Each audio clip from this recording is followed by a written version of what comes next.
La investigadora se despierta en su cueva en la duna, que le parecía tan vacía como una tumba. Era poco antes del amanecer. Montones de cintas habían ocupado su espacio vital, apilándose una y otra vez.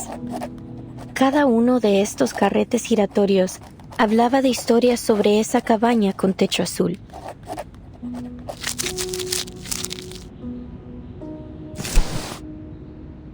Oyó la voz del asesinado conductor de burros detrás de ella. Oigo a todos ellos, las risas y las voces de generaciones pasadas, como hojas secas atrapadas en las grietas de viejas paredes, crujiendo solo cuando el viento sopla otra vez. No pondría un pie en esa casa si fuera tú. El mendigo al lado de la puerta también habló. Duermo en el porche cada noche. Cada mañana una luz tenue brilla a través de la ventana, pero nadie sale nunca por esa puerta, y nadie ha entrado nunca.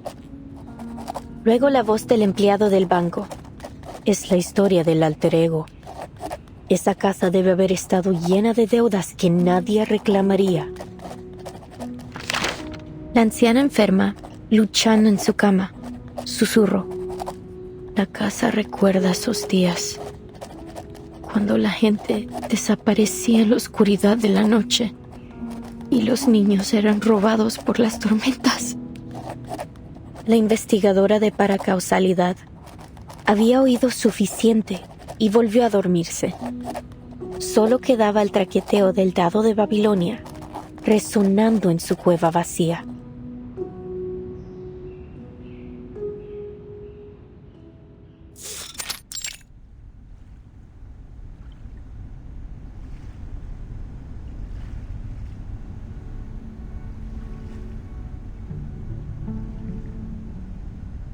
I've always wanted to use the element of fantasy to better establish our theme. And I was right. Now the stage is captivating, the timing is perfect, and the audience is ideally placed. Only one imperfect element remains in the scene. The creator, who hasn't stepped away from his creation. No. There's another thing.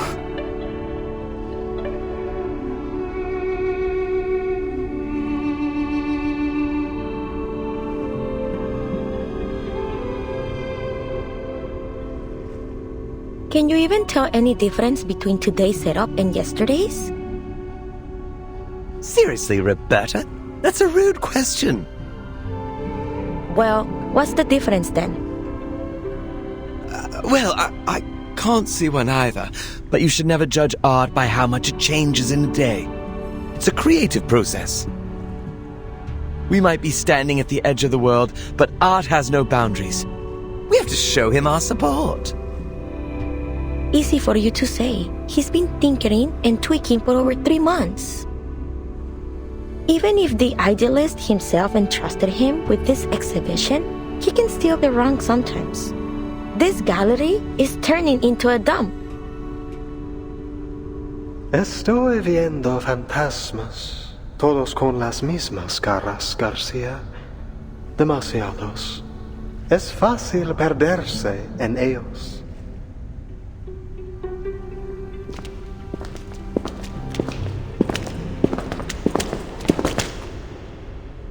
Idealist, you're back.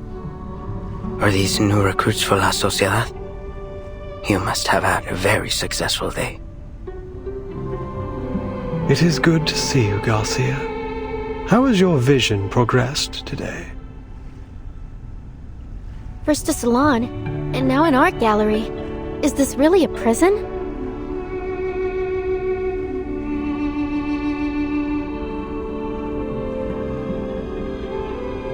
As you can see, I've strived to push the element of fantasy in my work so that it might reach perfection. But why doesn't it look like what I imagine? It's like I'm trying to work on a shadow. Some shapeless thing that morphs and shifts by the hour. Idealist, am I losing it again? I took my medicine as instructed. It was never the pills that blinded you, my dear Garcia. You mustn't let tedious routine stifle what's truly alive. Remember, like those old poems, your exhibition must have a timeless rhythm that's never lost to the changing of minds.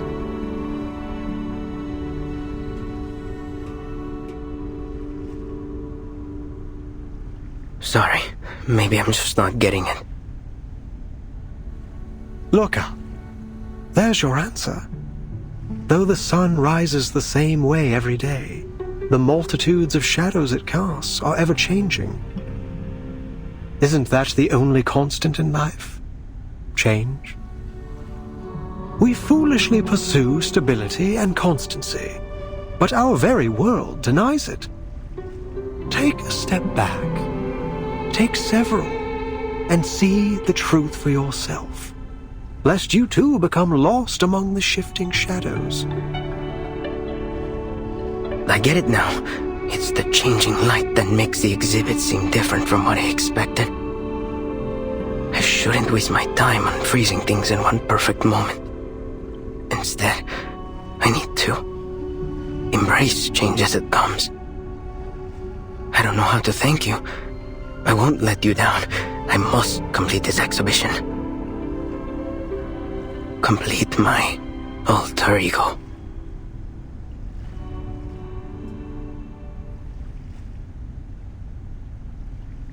Did you say alter ego? And he called you Garcia. Is that your name? Garcia, where did you learn about this alter ego? Do you happen to write under the name...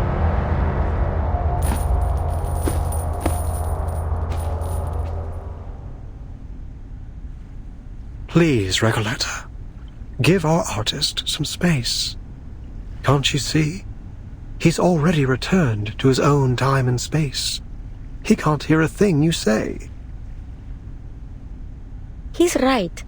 Garcia is deep in his own head now. He won't hear a thing until he's done with whatever he has to do. Even if the floor were to collapse out under us, I think he will be left standing in the air without even noticing. Pardon me then.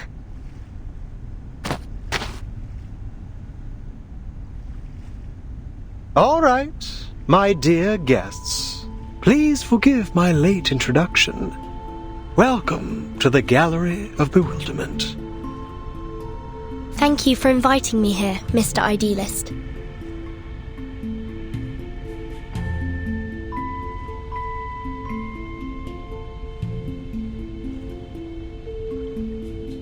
I imagine you're curious about what we do here in the heart of La Sociedad de Poetas de las Americas. We're putting together a magazine, a collection of poems from Kamala, our very own Casa de las Americas. ¿Casa de las Américas?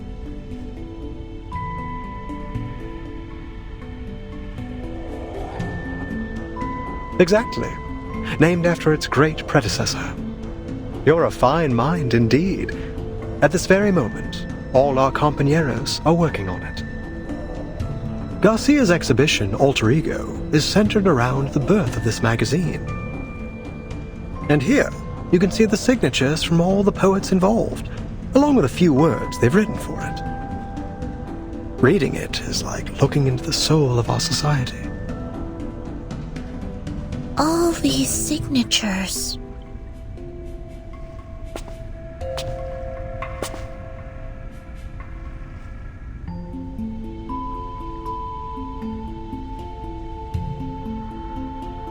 Timekeeper, here! It's Dr. Doris' pseudonym, Erd! Then she was here.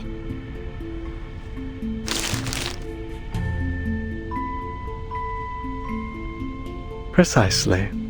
She used to be one of us, and still is, if I may correct myself. You can ask around here. Maybe some of our members know where she went. Don't we all miss the familiar faces of old friends? I'm sure they'll do everything they can to help you find yours.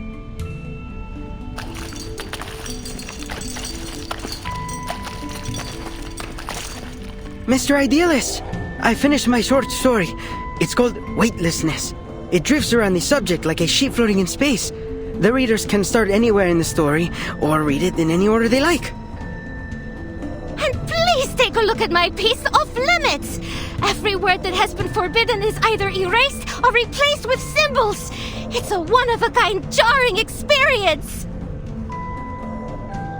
And I finished a new paragraph. Just wrote it today.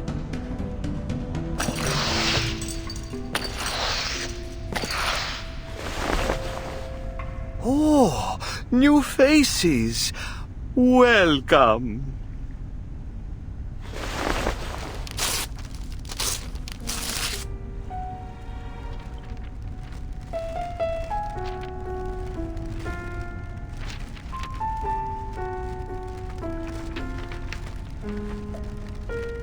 Idealist, did he just... This is the writer for the prologue of our magazine.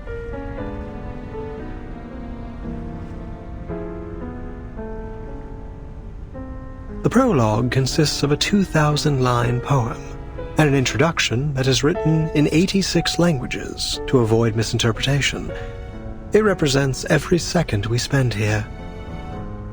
Naturally, the arrival of new members disrupts its structure, and so we must begin again from scratch. So he just tore it all up like that because he thought we were joining? With all due respect, isn't this a little excessive? Heaven knows I'm not one to judge. I've torn up plenty of writing for my novel. Please, pay it no mind. It may not be an easy task, but he's doing his part. Destruction is hard, but more necessary than you think. Without it, we'd all be stuck in a still and stagnant pond, with all the smells that entail. This all sounds very complicated. When will your magazine be finished then? Forgive me, but I'm not sure what a floating sheet, a jarring reading experience, and all this constant rewriting are meant to express.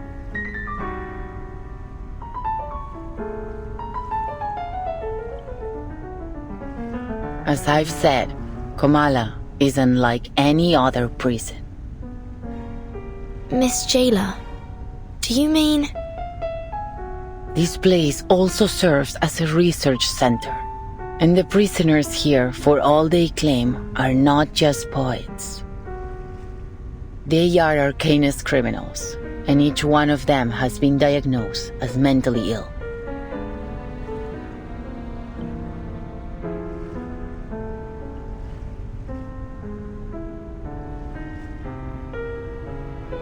You're quite right, Jailer.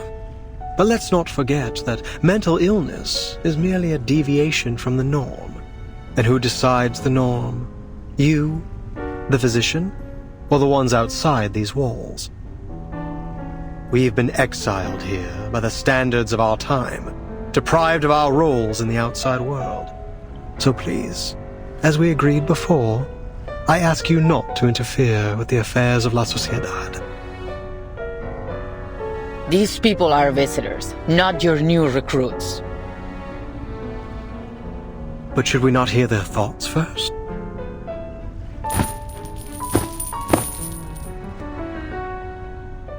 My friends, no one escapes the eye of power. We must resist. Stand with us. Pick up your pen and take poetry as your shield before it is too late. Idealist, I admire your fight, but I came here with a different goal.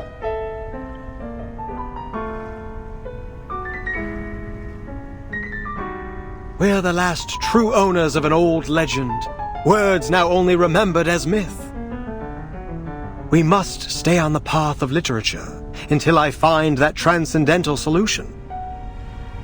To invent an idiom that is generic, all-encompassing, yet precise. My poem will be written in this language, leaving no room for doubt or misinterpretation. How blessed is a man with infallible memory. He holds the finer details of each object within him, more vivid than anyone else. In the end, he'll have all the answers, if time allows him.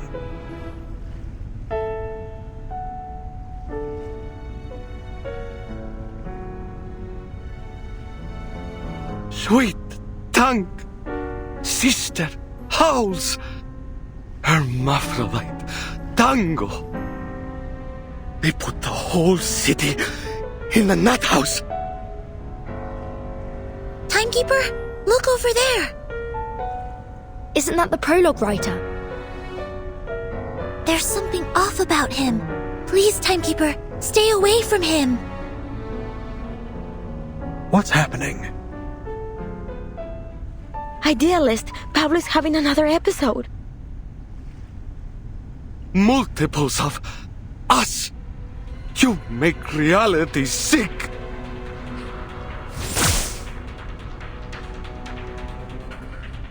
I could use your help, ladies.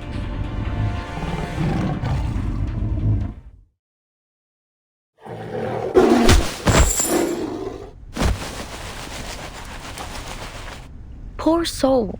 I'll bring him to bed.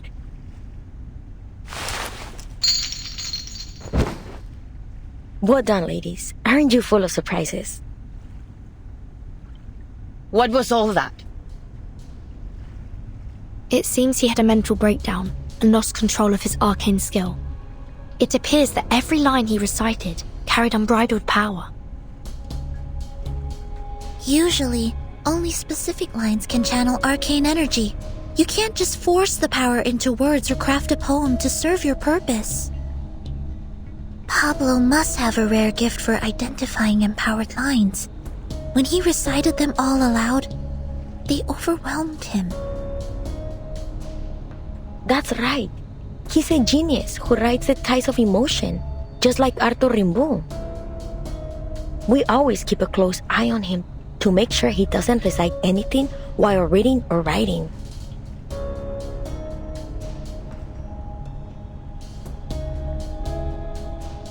But sometimes things slip through. You must understand how difficult it is for a poet to never taste the words on his own lips. So then, this isn't the first time, and you're all fully aware of it. Do I understand you right? Did you just admit that you've been hiding an inmate with a dangerous condition from us? According to the safety regulations for the Panopticon of Kamala, he must be sent to the physician for immediate treatment.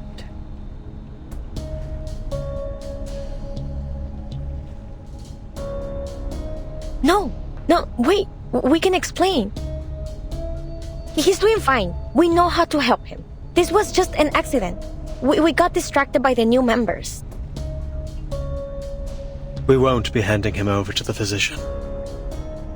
No true writer would allow their mind, the most sacred palace of their thoughts, to be opened up to that cold-hearted, ignorant butcher. Even one who believes their inspiration flows from a source beyond the mere substance of a brain would refuse it.